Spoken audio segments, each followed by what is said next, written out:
Assalamualaikum warahmatullahi wabarakatuh. Jumpa lagi dengan saya Abdalina, NIM 5011222725 dalam tugas 1 mata kuliah Studi Komparatif Pendidikan Dasar di berbagai negara. Pada kesempatan ini, saya akan membahas beberapa artikel mengenai 3 topik, yaitu terkait 1. Isu sosial politik dan sosial budaya, 2. Pendidikan berwawasan multikultural, dan ketiga, teknologi informasi dan komunikasi dalam pendidikan dasar, beserta kaitannya dengan sekolah di mana tempat saya bekerja.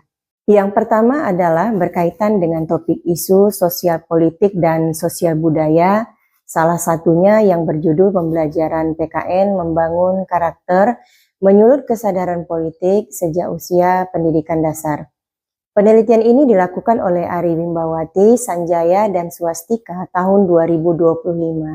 Artikel ini menegaskan bahwa pembelajaran pendidikan kewarganegaraan memiliki peran strategis dalam sistem pendidikan nasional sebagai sarana utama menanamkan nilai-nilai dasar kebangsaan. Melalui PKN, bisa siswa diperkenalkan pada konsep demokrasi, hak asasi manusia, tanggung jawab sosial, dan kehidupan berbangsa berlandaskan Pancasila, yang menjadi dasar tumbuhnya kesadaran politik sejak dini.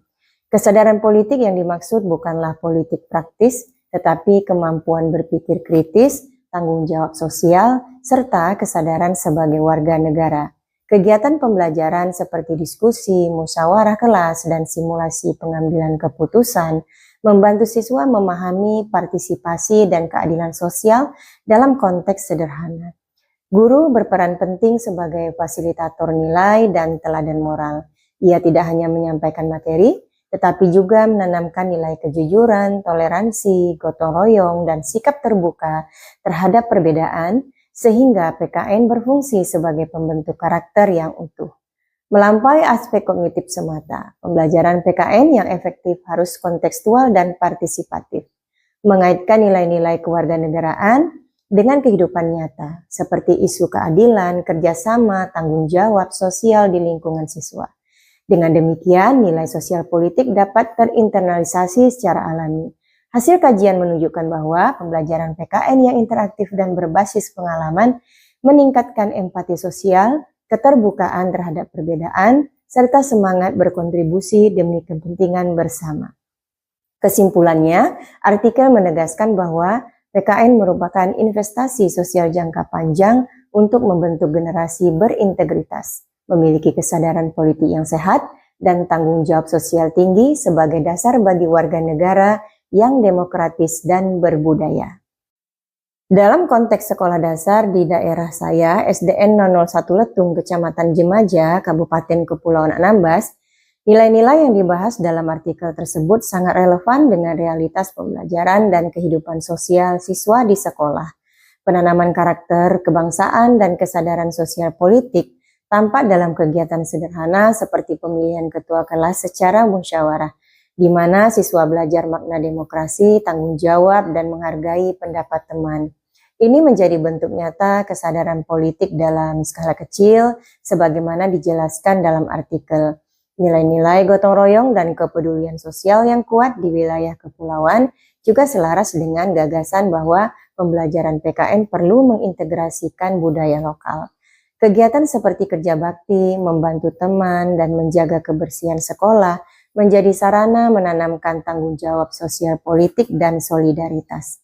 Guru di SDN 001 Letung Kecamatan Jemaja berperan sebagai teladan moral dan fasilitator nilai, tidak hanya menyampaikan teori tetapi juga mencontohkan perilaku demokratis seperti menghargai pendapat siswa, bersikap adil, dan membangun diskusi kelas. Hal ini sejalan dengan peran guru yang ditekankan dalam artikel sebagai pembimbing nilai dan karakter. Pendekatan kontekstual dan partisipatif membuat siswa lebih mudah memahami nilai kewarganegaraan karena dikaitkan dengan pengalaman nyata. Misalnya, tanggung jawab menjaga kebersihan kelas atau menaati aturan sekolah. Dengan demikian, konsep abstrak PKN menjadi konkret dan bermakna. Secara keseluruhan, pembelajaran PKN di SDN 01 Letung menjadi sarana efektif membentuk karakter gotong royong, empati sosial, dan kesadaran politik yang sehat. Seperti dikemukakan oleh Wimbawa dan kawan-kawan tahun 2023, pendekatan PKN yang aktif berbasis pengalaman mampu menumbuhkan warga negara muda yang berintegritas, peduli, dan demokratis. Artikel selanjutnya yang berkaitan dengan topik pendidikan berwawasan multikultural, salah satunya dengan judul Persepsi Guru Terhadap Pembelajaran Multikultural di Sekolah Dasar. Penelitian ini dilakukan oleh Magdalena Rahmawati, Arifin Maksum, dan Nina Nur Hasanah tahun 2024. Artikel ini membahas peran guru sekolah dasar dalam menanamkan pendidikan multikultural sebagai bagian dari pembentukan karakter siswa di tengah keberagaman sosial dan budaya Indonesia.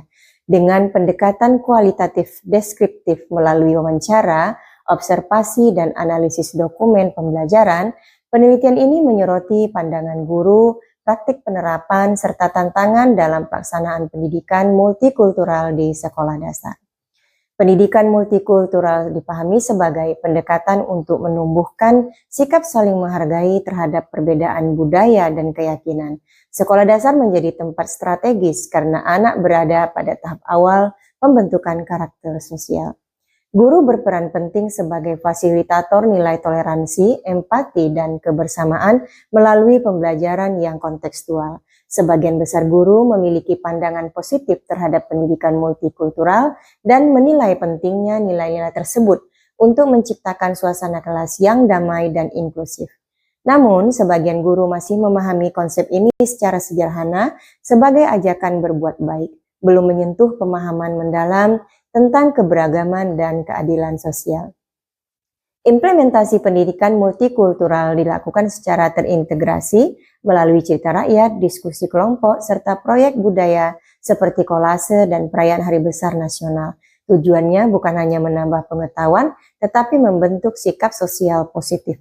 Hambatan utama meliputi kurangnya pelatihan guru, keterbatasan media pembelajaran inklusif, adanya bias budaya yang tidak disadari, dan kurikulum yang masih dominan kognitif. Oleh karena itu, peneliti merekomendasikan pelatihan guru, penguatan budaya sekolah yang inklusif, serta integrasi kearifan lokal sebagai strategi efektif menumbuhkan kesadaran multikultural sejak dini. Keterkaitan isi artikel dengan konteks di sekolah saya SDN 001 Letung, Kecamatan Jemaja, Kabupaten Kepulauan Anambas adalah artikel Rahmawati dan kawan-kawan tahun 2024 tentang pendidikan multikultural sangat relevan dengan konteks di SDN 001 Letung, Kecamatan Jemaja, tempat saya bekerja, yang memiliki keberagaman sosial budaya tinggi. Siswa berasal dari berbagai suku seperti Melayu, Padang, Batak, dan pendatang luar daerah, sehingga penerapan nilai multikultural tidak hanya mengenalkan perbedaan, tetapi juga menumbuhkan rasa saling menghargai dan kebersamaan dalam keberagaman lokal. Sejalan dengan temuan artikel, guru-guru di SDN 001 Letung memiliki pandangan positif terhadap pentingnya menghargai perbedaan. Namun, pemahaman konseptual mengenai pendidikan multikultural masih terbatas. Praktik toleransi dan kerjasama sering dilakukan secara spontan, belum terintegrasi secara sistematis dalam strategi pembelajaran reflektif Banks 2019. Implementasi nilai multikultural di sekolah ini tampak melalui kegiatan kontekstual seperti penyisipan cerita lokal dalam pelajaran bahasa Indonesia atau IPAS, pembuatan poster kebersamaan, kegiatan Jumat Bersih, serta perayaan Hari Kemerdekaan dan Hari Pahlawan yang melibatkan seluruh siswa. Meskipun demikian, kegiatan ini masih perlu ditingkatkan menjadi pembelajaran sadar nilai, bukan sekedar kegiatan sosial rutin. Kendala yang dihadapi serupa dengan penelitian Rahmawati dan kawan-kawan, yaitu keterbatasan pelatihan guru dan minimnya bahan ajar berbasis budaya lokal akibat kondisi geografis kepulauan serta keterbatasan sumber daya digital. Sebagai peluang pendidikan multikultural di SDN 01 Letung dapat diperkuat melalui integrasi nilai kearifan lokal seperti gotong royong, nelayan, dan budaya saling membantu. Proyek kolaboratif poster, keberagaman budaya, serta penggunaan media digital sederhana. Refleksi siswa setelah kegiatan juga penting untuk menumbuhkan empati dan kesadaran sosial sesuai profil pelajar Pancasila. Ketiga, artikel yang berkaitan dengan teknologi informasi dan komunikasi dalam pendidikan dasar adalah dengan judul Keterlibatan Teknologi Komunikasi dan Informatika atau TIK dalam meningkatkan kualitas pembelajaran di jenjang sekolah dasar. Penelitian ini dilakukan oleh Siti Dinda Tiarani, Abna Hidayati, dan Julius Helsa tahun 2024. Penelitian ini bertujuan mengeksplorasi keterlibatan dalam pemanfaatan teknologi informasi dan komunikasi dalam pembelajaran abad ke-21, khususnya perannya dalam meningkatkan kualitas proses dan hasil belajar di sekolah dasar. Menggunakan metode deskriptif kualitatif berbasis kajian pustaka dari berbagai artikel ilmiah di Google Scholar. Penelitian ini menegaskan bahwa TIK membawa transformasi signifikan dalam dunia pendidikan, baik pada aspek proses maupun hasil pembelajaran. TIK didefinisikan sebagai kombinasi teknologi informasi dan komunikasi yang berfungsi sebagai media, sumber belajar, dan sarana interaksi. Pemanfaatannya tidak hanya sebatas penggunaan alat, tetapi integrasi dalam strategi pembelajaran untuk mendukung kualitas pendidikan. Dalam konteks pembelajaran abad ke-21, TIK menjadi faktor penting dalam mengembangkan keterampilan berpikir kritis, kreativitas, kolaborasi, dan komunikasi atau 4C. Melalui TIK, guru dan siswa dapat mengakses sumber digital, berinteraksi lebih fleksibel, serta menyajikan materi pembelajaran dengan multimedia yang menarik. Keterlibatan TIK meningkatkan kualitas pembelajaran dari dua sisi, proses dan hasil. Pada proses, TIK mendorong metode variatif seperti e-learning, media visual, dan diskusi daring. Pada hasil, TIK terbukti meningkatkan pemahaman konsep, motivasi belajar, daya ingat, dan capaian akademik siswa. Manfaat utama TIK meliputi akses sumber belajar luas, materi kontekstual, pembelajaran mandiri, serta efisiensi waktu dan fleksibilitas. Namun tantangan yang dihadapi meliputi keterbatasan infrastruktur, kompetisi guru yang rendah, dukungan institusional terbatas, potensi distraksi siswa, dan ketidaksiapan penggunaan teknologi. Artikel ini sangat relevan dengan realitas pembelajaran di sekolah dasar tempat saya mengajar, yaitu di SDN 001 Letung, Kecamatan Jemaja, Kabupaten Kepulauan Anambas, di mana penggunaan teknologi informasi dan komunikasi mulai diterapkan tetapi belum sepenuhnya optimal karena masih ada keterbatasan sarana, kompetensi guru, serta dukungan teknis yang terbatas. Integritas TIK di sekolah saya masih bersifat tambahan. Guru menggunakan PowerPoint, video YouTube, Word Wall, dan Quizzes sebagai alat bantu pembelajaran IPAS dan Bahasa Indonesia. Hal ini sejalan dengan temuan Sari dan Nugraha tahun 2021 bahwa guru SD cenderung menggunakan TIK sebatas media presentasi, belum sebagai bagian integral dari desain pembelajaran berbasis kurikulum.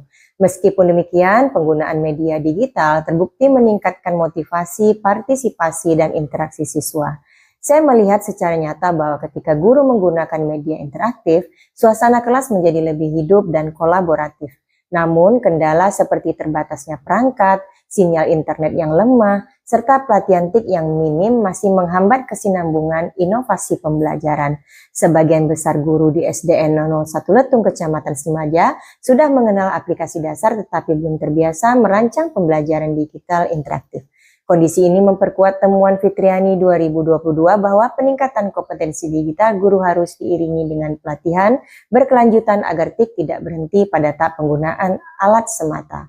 Dukungan kepala sekolah dalam memberikan ruang berinovasi menjadi modal penting untuk pengembangan ke depan, agar TIK benar-benar terintegrasi. Sekolah perlu menyiapkan kebijakan penguatan literasi digital guru, penyediaan perangkat dan jaringan internet yang stabil, serta pelatihan yang berorientasi pada keterampilan abad ke-21 seperti kolaborasi, komunikasi, dan kreativitas digital. Dengan demikian, pengalaman di SDN 01 Letung menunjukkan bahwa pemanfaatan TIK bukan hanya meningkatkan motivasi belajar siswa saja. Artikel jurnal internasional bereputasi Scopus dengan salah satu topik terkait teknologi informasi dan komunikasi dalam pendidikan dasar dengan judul The Impact of ICT on Primary School Students Natural Science Learning in Support of Diversity, a Meta-Analysis. Penelitian ini dilakukan oleh Soriano Sanchez tahun 2025. Artikel ini meninjau berbagai literatur mengenai penggunaan teknologi informasi dan komunikasi dalam pembelajaran IPA di sekolah dasar, dengan fokus pada peningkatan motivasi, keterlibatan, dan hasil belajar siswa, termasuk dukungan terhadap peserta didik berkebutuhan khusus. TIK berperan penting sebagai media interaktif seperti video, simulasi, modul digital, dan permainan edukatif yang mampu memberikan pengalaman belajar visual dan kontekstual.